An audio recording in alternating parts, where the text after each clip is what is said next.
Master minds commerce చదవాలనుకునే 10th inter విద్యార్థుల తొలి ఎంపిక. మీరు అమెరికా సిటిజన్, భారతీయ పౌరసత్వం లేదు. ఈ ఇష్యూ వల్లే మీకు ఇవ్వాల్సిన ఎమ్మెల్యే టికెట్ని మీ కోడలు యశస్విని రెడ్డి గారికి ఇచ్చారు. అయితే ఆవిడ గెలిచినా కానీ నేనే గెలిచాను, నేనే ఎమ్మెల్యేను అనే ఫీలింగ్లో మీరు ఏదైనా ఉన్నారా? ఎందుకు అంటే యశస్విని రెడ్డి గారికి మీరు షాడో ఎమ్మెల్యేగా వ్యవహరిస్తున్నారు అనే ఆరోపణలు అయితే గట్టిగానే వినిపిస్తున్నాయి. నేనే ఎమ్మెల్యేను అనే ఫీలింగ్ ఏదైనా ఉందా? ఆ పీఠం నాదే, ఆ పదవి నాదే అని. నాకు అట్లా ఉండేదాన్ని. అయితే నాకు పౌరసత్వం ఇష్యూ వచ్చినప్పుడే ఇంత డబ్బు ఖర్చు పెట్టుకొని, ఇంత టైం వేస్ట్ చేసుకొని, ప్లస్ నా బిజినెస్లు అన్నీ వదులుకొని అమెరికాలో నా కోడల్ని తీసుకురాను. ఆనాడు నాకు పౌరసత్వం లేని రోజే నాకు ఆ ఫీలింగ్ ఉంటే, ఎవరైనా మీరు హిస్టరీలో చూడండి, కొడుకులకి బిడ్డలకి పెళ్ళాలకి ఇప్పించుకున్న వాళ్ళు ఉన్నారే తప్పితే మన రాజకీయ చరిత్రలో కోడలకి ఇప్పించుకున్న వాళ్ళు లేరు. సో అట్లా కనుక నాకుంటే నేను కోడల్ని ఎందుకు తీసుకొచ్చి పెడతాను? ప్లస్ ఇక్కడ 2 years ఉన్నప్పుడు నాకు ఎంత ఖర్చు అవుతుందో మీకు తెలుసు, పొలిటికల్గా ఎంత ఖర్చు అవుతుందో. ప్లస్ నేను 2 years నుంచి నేను బిజినెస్ చేయకుండా ఉంటే నాకు ఎంత లాసు అమెరికాలో తెలుసు. అన్నిటికంటే పెద్ద లాసు నా ఫ్యామిలీ. అక్కడ నా ఫ్యామిలీ ఉంది, ఇక్కడ ఉన్న నా ఫ్యామిలీ ఉన్న చిన్న కొడుకు చిన్న కోడలు మనవరాలే ఉన్నారు. So majority of the family అంతా అక్కడే ఉన్నారు.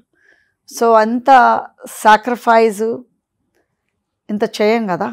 సో అలాంటప్పుడు నాకెందుకు ఉంటుంది నేనే ఎమ్మెల్యేనని? ఎందుకంటే నా కోడల్ని గెలిపించుకోవటం అనేది నాకు ఒక ప్రైడు, నా కోడల్ని గెలిపించుకోవటం అనేది నాకు ఆనందం. ప్లస్ మనం గెలిచిన దానికంటే మనం గెలిపించుకున్నటంలో ఆనందం ఇంకోటి రెండోది లేదు. ఒక కప్పు కింద 2 కొప్పులు ఉండడం అనేది కొంత కష్టమే. అంటే ఒక ఒరలో 2 కత్తులు ఎమడువు అంటారు కదా, అలాంటిది ఇద్దరు అత్త కోడళ్ళు కలిసి ఒకే ఇంట్లో ఉండడం ఒక ఎత్తు. అంటే అమెరికాలో మీరు అందరూ కలిసి ఉండడం, బిజినెస్లు చేయడం అదొకటి. రాజకీయాల్లోకి రావడం వరకు ఓకే, కానీ పదవి వచ్చిన తర్వాత అన్ని డైనమిక్స్ మారిపోతూ ఉంటాయి మేడం. ఇప్పుడు యశస్విని రెడ్డి గారికి అలాగే ఝాన్సీ రెడ్డి గారికి మధ్య గతంలో ఉన్న అనుబంధం అలాగే ఉందా? డెఫినెట్లీ. ఎందుకంటే ఇప్పుడు ఏ కోడలనైనా కానీ తల్లిలాగా చూసుకుంటే బిడ్డే అవుతుంది. ఏ కోడలైనా కానీ అత్తని తల్లిలాగా చూసుకుంటే అమ్మే అవుతుంది. సో అలాంటప్పుడు ఆ రిలేషన్షిప్ అనేది సేమ్. ఇప్పుడు రాజకీయం అనే దగ్గర నుంచి మా రిలేషన్షిప్ స్టార్ట్ అవ్వలేదు కదా, ఫస్ట్ అత్తా కోడలుగా రిలేషన్షిప్ స్టార్ట్ అయింది. సో ఇప్పుడు రాజకీయంగా ఒక ఎమ్మెల్యేగా ఒక అత్తగా స్టార్ట్ అయింది.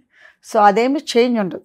ఎందుకంటే ఫ్యామిలీ అన్న తర్వాత రోజు ఎవరు వచ్చి ఏది చెప్పినా కానీ అది డిస్కస్ చేసుకుంటాం మేము. ఈవినింగ్ చేసుకొని రేపు ఏం చేయాలనేది డిస్కషన్ కూడా అవుతుంది, రేపు ఎక్కడికి వెళ్ళాలనేది కూడా డిస్కషన్ అవుతుంది.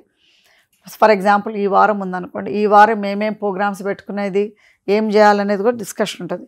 డిస్కషన్ లేనిది మేము ఇప్పుడు 2 years నుంచి ఉన్నాం కదా రాజకీయాల్లో.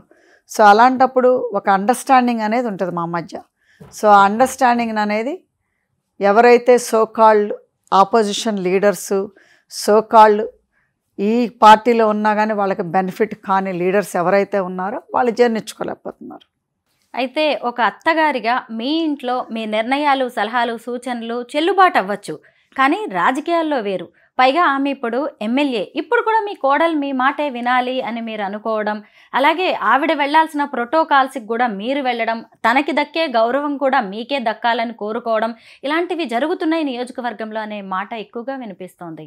అక్కడ జరిగేది వేరు, విమర్శలు వేరు. ఎందుకంటే విమర్శలు నేను చెప్పాను కదా ఇందాకలా, సర్టన్ పీపుల్కి బెనిఫిట్ అవ్వనోళ్ళు ఇలాంటి విమర్శలు చేస్తున్నారు.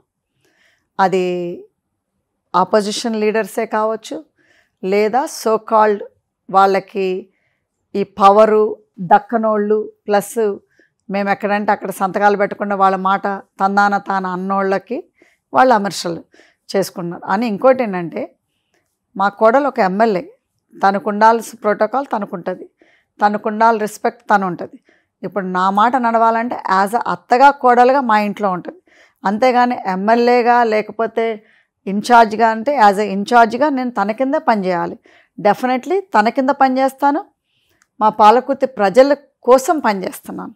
అంతేగాని నేనేదో ఎమ్మెల్యే గారి కంటే నేను సుపీరియరు, లేకపోతే ఎమ్మెల్యే గారు నా మాట వినాలనే కాదు. అక్కడ ఏంటంటే కాంగ్రెస్ పార్టీని నిలబెట్టాం. గత 40 ఏళ్ల నుంచి లేని కాంగ్రెస్ పార్టీ ఈనాడు వచ్చింది అని అంటే ఫస్ట్ నేను వచ్చినప్పుడు అండర్ గ్రౌండ్ ఉండే కాంగ్రెస్ పార్టీ. ఎందుకంటే కాంగ్రెస్ పార్టీ కేడర్ ఉంది, లేదని కాదు. కానీ వాళ్ళు వచ్చి నేను కాంగ్రెస్ పార్టీ అని చెప్పుకోవటానికి కూడా భయపడే రోజులు ఉన్నాయి. ఎందుకంటే వీళ్ళ మీద కేసులు పెట్టేవాళ్ళు, వీళ్ళని ఫైనాన్షియల్గా డ్రైన్ చేసేవాళ్ళు. సో ఇదంతా అయ్యేది కాటన ప్రజలకు కూడా ఏంటంటే ఒక లీడరు నేనున్నాను అని చెప్తే తప్పితే వాళ్ళకి గుండె ధైర్యంగా బయటికి రాలేదు. సో ఈనాడు వచ్చి చేస్తున్నారు అని అంటే డెఫినెట్లీ కాంగ్రెస్ పార్టీని మేము కాపాడుకున్నాం కాబట్టే ఈనాడు కాంగ్రెస్ లీడర్లను కానీ కాంగ్రెస్ కార్యకర్తలను కానీ కాపాడుకున్నాం కాబట్టి వాళ్ళు బయటకు వచ్చి కాంగ్రెస్ పార్టీ నేను కాంగ్రెస్ పార్టీలో ఉన్నా అని చెప్పుకోగలుగుతున్నారు అని అంటే ఈనాడు మేము ఇచ్చిన భరోసా, ప్రజలు మాకిచ్చిన భరోసా.